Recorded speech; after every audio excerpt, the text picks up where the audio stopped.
Hi, welcome to Viewpoint. I'm Lillian Neuman, the host, and my co-host is Susan Salomone, Executive Director of Drug Crisis in Our Backyard.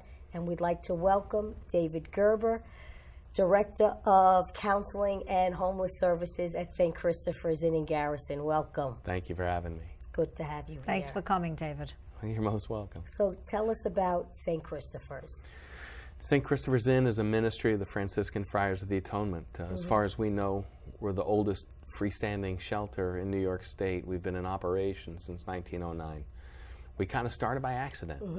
Men were walking up what's now Route 9 looking for work, and they saw a light on, and Father Paul and Mother Lorena were living on the mountain at the time, and they asked for a place to stay. And all we had to offer them was a chicken coop at the time. Wow. But that's where they stayed, and we've been in operation ever since. One man telling another about St. Christopher's Inn, and the men would literally pay for their stay by carrying pails of water up and down the hill in return for their stay, and we still operate like that today. We have a shelter for homeless men, 180 beds. That is a ministry of the Franciscan Friars of the Atonement. No man is ever charged to stay in the shelter. And then when did you start doing substance abuse treatment? Really, we operated like a mom and pop shop for many, many years, and we were among the first places in the state to offer, AA. But we became Oasis licensed in 1996, and we've become far more professional since then. In 2000, we opened up Article 28 Diagnostic and Treatment Center. So we have the capacity to treat the mental health as well as the primary health care needs, along with substance abuse disorders, under one roof. So it's an extremely unique model because we look like an inpatient program. We feel like an inpatient program. And men stay there in our average length of stay for people completing treatment is 81 days. Wow. So what we have the capacity to do is to deal with a lot of the underlying issues. That's hard to deal with when you're, inpatient programs are anywhere from 5 to 14 days today. Outpatient programs, freestanding outpatient programs. You have people that are coming and going, who's relapsing. Here, they get the substance abuse treatment that they need, but they live at night in the shelter, and it's a ministry of the friars. So it's a very unique model. Yeah, so can you just tell us, what does a day look like? Because I know most people think it's an inpatient. And when you try to explain to them it's not inpatient, they're not really understanding. Now, I know that the outpatient is just maybe 50 feet from the shelter. So could you just tell us what a day looks like for someone that is there? Yeah. Well, the men are up by 6:30 in the morning. They're making their beds. They're all required to make their beds. We have an optional mass at 7:30 in the morning, and then we have breakfast at 8. We have a community meeting at 8:30, and then we have morning tracks and afternoon tracks. If someone's in a morning track, they're going to get a lecture or an alternative lecture, and then group therapy. And then in the afternoon, they go and perform what we call an assigned activity. They're going to cook, they're going to clean, they're going to deal with the upkeep of the grounds. The men do everything. Absolutely. Got it. And for the PM tracks, it's the opposite. They'll go to community meeting, then they're going to go off and they're going to perform their assigned activity, and then they're going to get their treatment in the afternoon. And we have 12-step meetings every night. Every night. So how many hours of treatment do they get?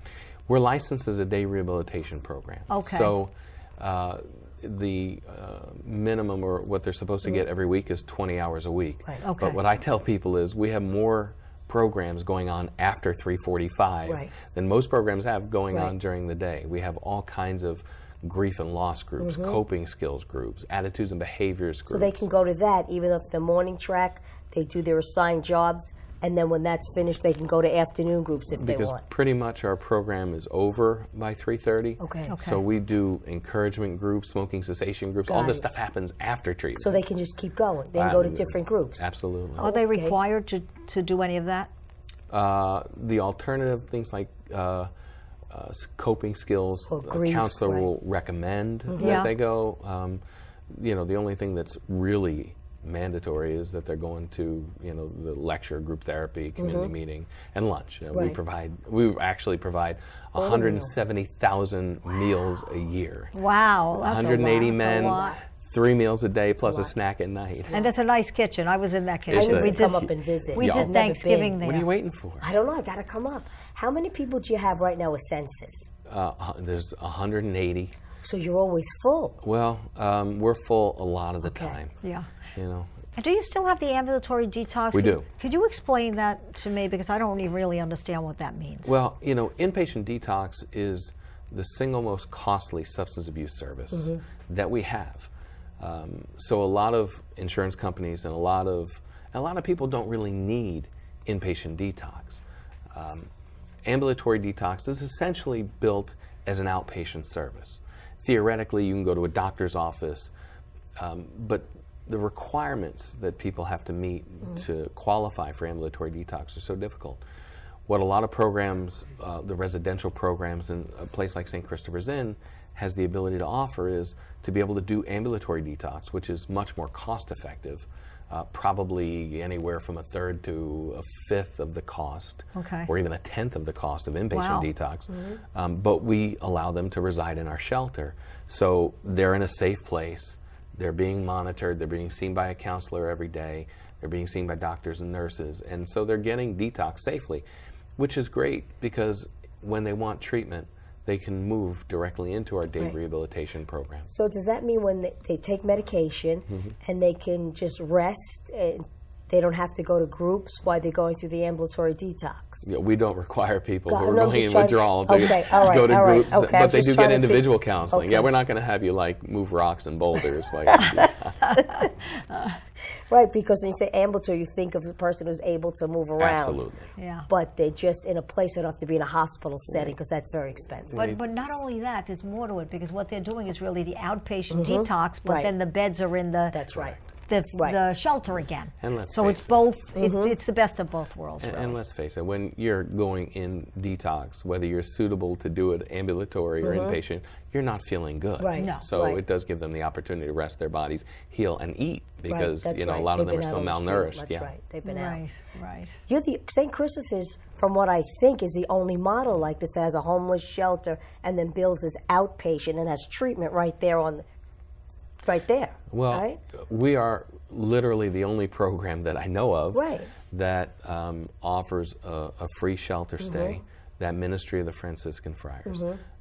So there's not a lot of people that would be able to afford or invest in giving housing for free. Right. We are a shelter first, so no man that comes to St. Christopher's Inn is required to go into treatment, but the reality is we're getting over 150 calls a day. Wow. And these are people that are desperate out on the street looking for help. Right. Wow. Right. So you're getting 150 calls a day for treatment, Pretty much. not to just stay in the shelter. We do get a few, but there's It's treatment and then it's a place to stay. well, it's It's a Right. place to stay first. You're right. That's what he's saying. The ministry of the Friars is that shelter. That's who we are. That's how Right. we started. But the reality is, the vast majority of people and how we've been known, St. Christopher's used to be the last stop on the Right. block. That's I right. remember Right. saying to my son, That's right. Yeah. I remember saying to Justin, if this happens once more, Right. we're Yeah. taking your car keys and we're dropping you at St. right. Christopher. Well, this is what our history has Right. been. A police officer would drive up the hill, kick somebody out of the Right. car and say, the Friars will take care That's of you. right. Train conductors. Someone would get on a train and say, Right. I'm going to the Holy Mountain. Right. And they would get a free ride to the Right. Garrison train Right. station. They would walk up. That's changed. We're now more thought of as a first option. So we've seen the shifts and the trends. Back in 2009, only 18% of our population were 18 to 25. Right. Now Okay. what is it? In 2014, we hit a high of over 40%, Yep. 18 to 25. Okay. So you see, we're not the last stop on the That's block right. anymore. That's right. No, I remember that. I remember saying that to him and thinking, oh my God, isn't that, it's a terrible thing to say. Yeah. It would have been the best thing for him, tell you the truth. But, Well, we didn't know, you just don't know at the time, actually. We didn't know actually what you did there, besides the fact that you were a homeless shelter. And it's really interesting because in our shelter, at any given time, we can have doctors, we can have lawyers, we can have priests, we can have celebrities, and we can have someone living under a bridge for 20 years. the idea is that they are all brothers Christopher, and they're living in the home of the friars. And, you know, I remember one man saying, you know, I fought, I kicked and screamed. I didn't want to go to St. Christopher's because I know when I go to St. Christopher's Inn, my disease becomes arrested. Right. And that's kind of like, you know, how a lot of people wind up at St. Christopher's. They go to these posh programs that are big on amenities and not necessarily big on treatment. Right. And then they want to get serious about treatment. So and they what come do to you St. think it Christopher's. is about your program, St. Christopher's, that, well, let me ask you this. How is your rate of success at St. Christopher's? We do have, according to New York State OASIS, the highest completion rate of treatment in New York State for day rehabilitation programs. Okay. I was never interested in that so much because anybody can get somebody to the finish line. Absolutely. When I came to St. Christopher's in 2003 and they said, we're the best, I said, well, we need to find a way to prove that. Right. So we actually do longitudinal outcome studies. What is it? And we track people for a year after they complete treatment. We just completed a 7-month outcome study for 2016. And we were able to get data for people who have left 3 months after leaving St. Christopher's Got Inn. it. Okay. We were able to track over 70% of the people that completed treatment, which is really good. cool. And of the 70-some% that we were able to track, I think it's 74%, 94% were still clean There and you go. sober. That's Over it. 50% had gotten a job. Right. Now, or were in school or a training Right. program. I want you to think about that for a second, because who do we deal with in day rehab? We have over 40% of our clients that are involved in the criminal justice right. system. Really? We have probably close to 70% of our clients that are on some sort of psychotropic medication, co-occurring disorders. 3 months after completing, Right. over 50% of them are back in the workforce or in school or training. That's amazing. fabulous. Yeah. Those amazing numbers. We are so mission driven. Right. Our mission is we've been called to heal wounds, to unite what has fallen apart, and to bring home I love those that. who have lost their way. Wow, I that's love And that. That is so we- nice. So wonderful. nice. Could you say that again? I just like it's nice to hear. Yeah, It really is. It really is. We have been called to heal wounds, to unite what has fallen apart, and to bring home those who have lost their way.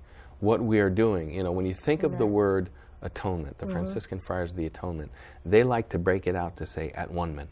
And what we really do is we reunify. We reunify the spirit. Right. We reunify the soul. We reunify families, jobs, freedom, because so many of our guys are slaves to That's the right. addiction. Yeah. And everything it brings with them. Yeah, so St. Christopher's is really a place that we live our mission every day. We have an alumni picnic every first Saturday of August. We have over 500 I know, I men saw it on your- come back. your They website. bring their families, Families. they bring their children, and they're excited I know. to show off That's how right. great sober is. life can be. That's right. That's Yeah, right. I've seen some videos of that. That's really very moving. And it's so rewarding for the Yeah. staff. Right. And you know what? I knew someone that went to St. Christopher's. He's 26 now, and he was in a group with you.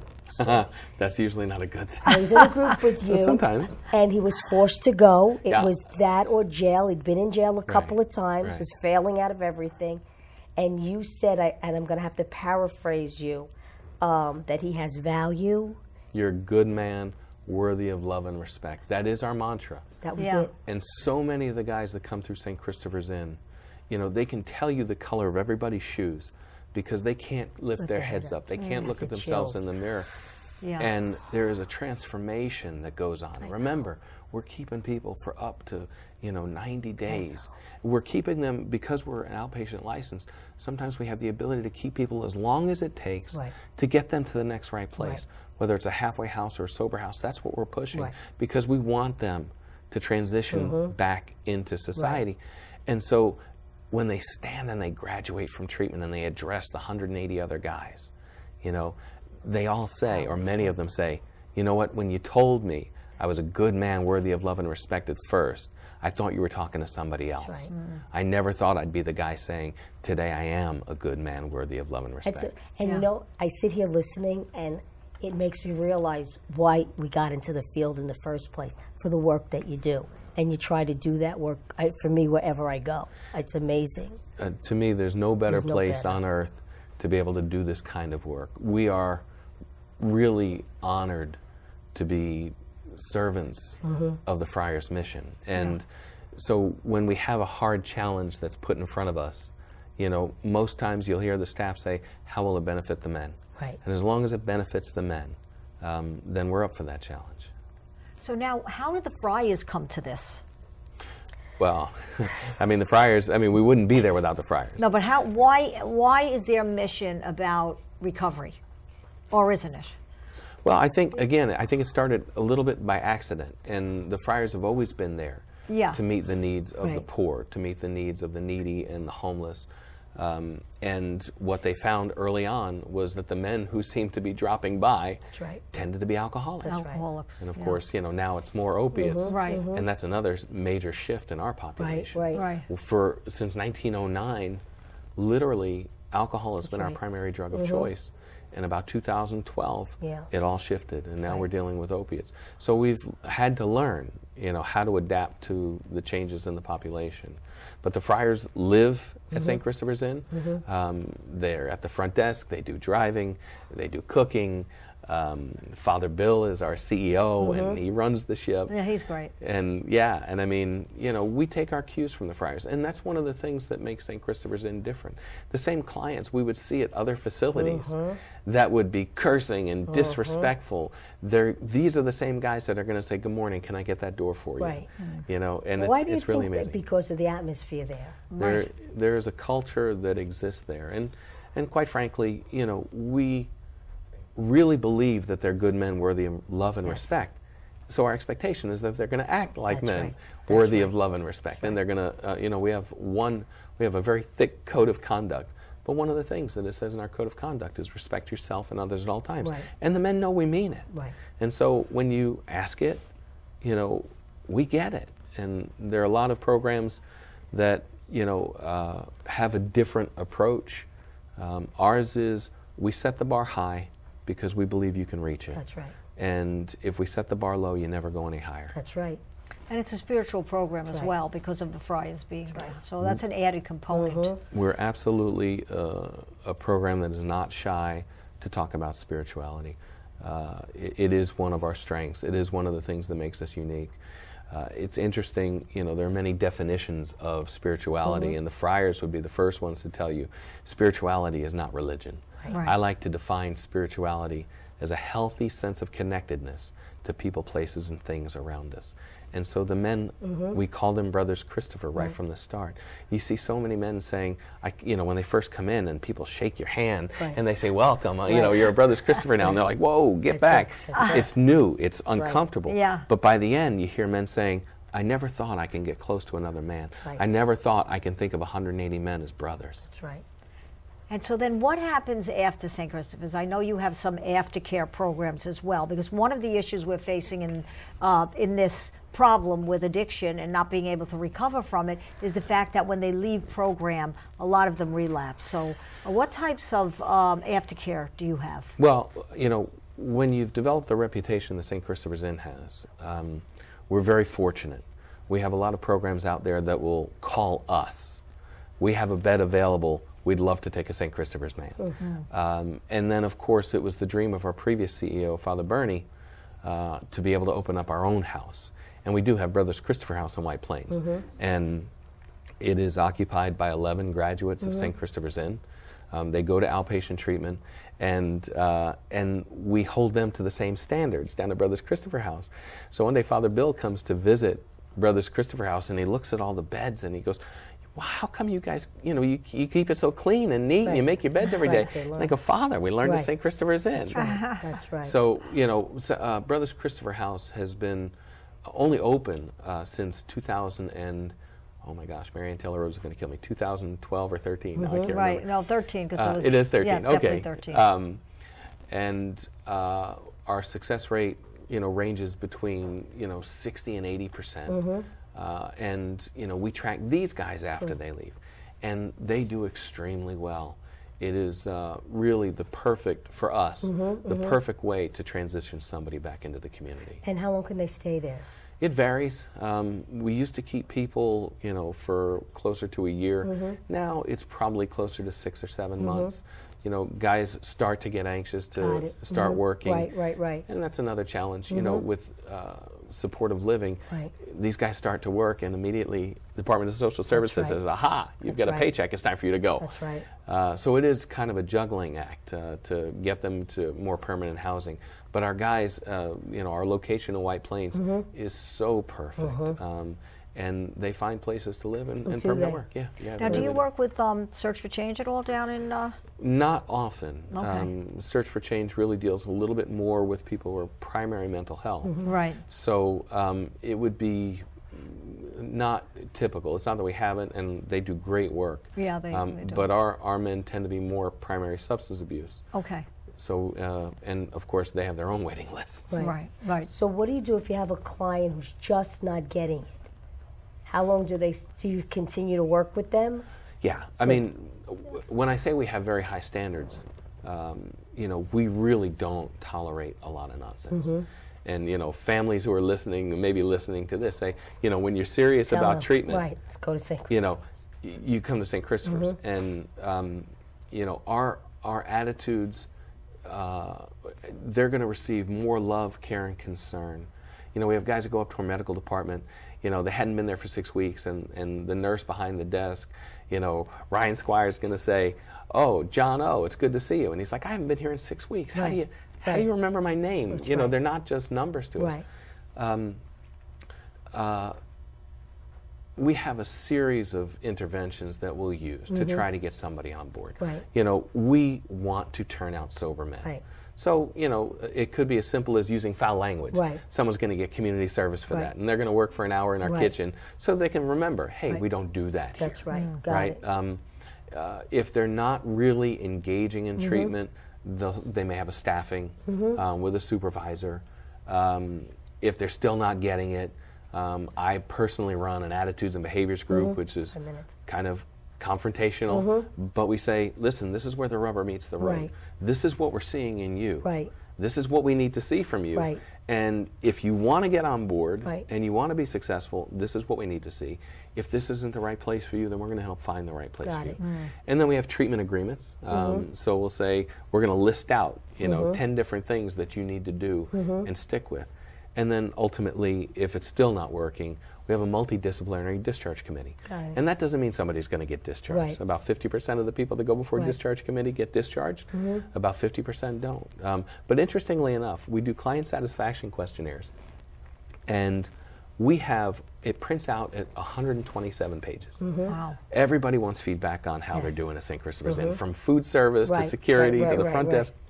And here's this attitudes and behaviors group, highly confrontational, and it's good. sink or swim, Right. and it gets some of the highest satisfaction right. in a group that's highly confrontational. right. Because sometimes that's exactly That's what they need to hear in order That's to right. change. That's Yeah, right. That's right. exactly right. And I think also because of the attitude, correct me if I'm wrong, with the 180 men, someone probably realizes that they want what the other men have.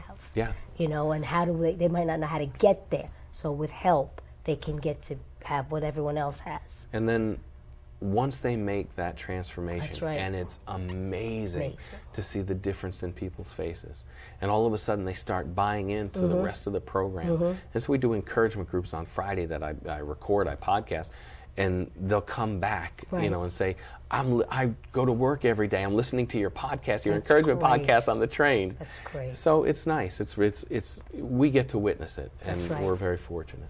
Now I know you have another aftercare program called Project Renewal. I Correct. just found that out last week. Could you tell us briefly about that? We have a few minutes Yeah, left. Project Renewal is really on site. It's on the other side of the mountain, and it's an opportunity for men who are homeless from New York City to be able to continue with treatment at St. Christopher's, but also get vocational training and obtain permanent housing.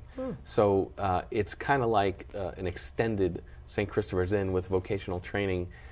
So they actually have a greenhouse. They do a farmer's market. Right, I read that. They provide food for the inn. They make wreaths for staff. They do all kinds of neat stuff vocationally, and they're out looking for jobs. and permanent housing. So they finish at St. Christopher's and then they go to Project Renewal? They can. Okay. Yeah. They can. How many beds are in that? 24 beds. Oh yeah, 24. That's a fair number of beds. And considering a lot of our, people do come from, the New York City area, the 5 boroughs. Okay, it's so a good is that option. funded from New York City? Is that why they have to be from New York City? The funding is a little bit tricky. They used to, they have received funding for housing, and that's all they get reimbursed for. And obviously, St. Christopher's Inn gets reimbursed for the treatment. Okay. You have an amazing program, and your numbers are opposite of what the numbers, because it's 85% recidivism rate and only 15% success rate. Yeah. If you look at which are horrible. But I'm we really should use your model. I'm really in this quandary because, we are facing so many challenges in this field. The infrastructure, the regulations. Right. We've had to hire so many more staff members, and yet we haven't received an increase in our funding. As a matter of fact, when we went to a new model of billing in 2008, we received a 13% cut, a reduction in our fees. We haven't received any increases since, and we've had to add things like corporate compliance, IT, DISR, all these things that people may not be familiar with, but we keep having to add, and other programs are really struggling, and the only way to make up for this for a lot of different programs is with volume. Right. It's with medication. That's right. And so we're taking a lot of easier ways out in many other places. And, it's really hard to hold on. I always believe that if you have a program with integrity, the dollars will follow. Right. And if you have a program where you're chasing the dollar, you're always going to be chasing the dollar. Right. That's right. Right. I And so agree with that 100%. So the field is under tremendous pressure in the midst of this awful opiate Disease. epidemic. Yeah. Opiate, you're right. And now, at least a lot of people are talking about it now, David. It was on Yes. Fox News last night. What's his name? Tucker Carlson. And I heard it was on Fox News today, actually. Bertha, she's a doctor, was on that today during the day. And so at least everyone is beginning to talk It's a about conversation. it. It needs to be right out there. It is a conversation that people are starting to have. I think one of the challenges that we face is that, where the dollars are flowing. Right. And Right. it's not flowing down necessarily not. to the treatment Right. program. Where is it Law going? enforcement is, and it's important. know. Narcan's important, Right. but the treatment programs Right. are suffering. And we're losing our best staff No. to managed care companies That's that have right. the ability Because to pay they better. pay. Yeah. And you know what? On that note, can you imagine we ran out of time? So we'd love to see you again Again, and please continue come the back and conversation visit. with you. And thank you for all you do. Thank you. Well, thank you for Everything having you're me. doing. Thank you You're for doing getting a the word great out. job. Thank you. So we just keep talking. It was great.